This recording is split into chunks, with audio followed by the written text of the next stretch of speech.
In this video, I will explain the meaning of supplier payment terms and the related financial entries under the net and the gross methods. We have an agreement with our supplier that if we pay the invoice within the first 10 days, we get a 5% cash discount. While if we pay after 10 days but before 20 days, we get 2% cash discount. And if we pay after 20 days, we get no discount at all, but we have to pay before 30 days. Otherwise, the invoice is overdue and we are late in our payment, which will impact our relationship with the supplier and can cause legal issues. And this is what we call a payment term. And the way we can express this one in writing is 5/10, 2/20, net over 30. 5% discount over 10 days, 2% discount over 20 days, net of discount over 30 days. We can start counting the days of the payment term either from the day we receive the invoice or from the day we receive the product or any other date we agree on with the supplier. And the date from which we start counting the days for the payment term is called a baseline date. There are many examples of payment terms. It all depends on what we agree on with the supplier.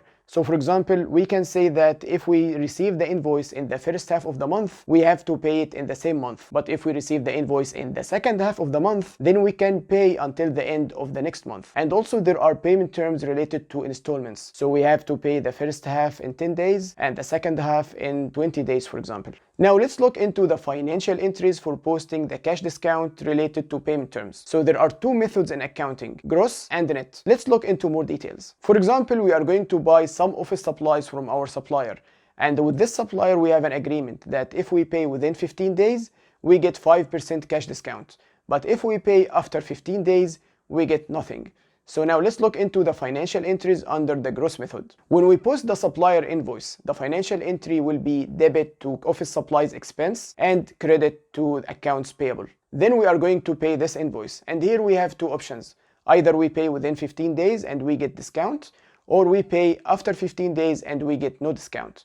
So if we pay within 15 days, the financial entry will be a debit to accounts payable, credit to bank account, and credit to cash discount revenue. While if we pay after 15 days, we get no cash discount, and the financial entry will be debit to accounts payable and credit to bank. Now let's look into the same financial entries under the net method. So when we post the supplier invoice, this time the office supplies expense in the debit will be with the net value, which is the value of the office supplies we actually purchased minus the expected cash discount. So we are going to post a debit to the office supplies expense with the net value. And then we are going to add another debit to a cash discount adjustment account with the value of the cash discount expected. And the credit will be to accounts payable. Then we are going to pay this invoice. And here we have the same two options. Either we pay within 15 days and we get a discount, or we pay after 15 days and we get no discount. So if we pay within 15 days, the financial entry will be a debit to accounts payable, credit to the bank account, and credit to cash discount adjustment. This is the same account that we used in the supplier invoice.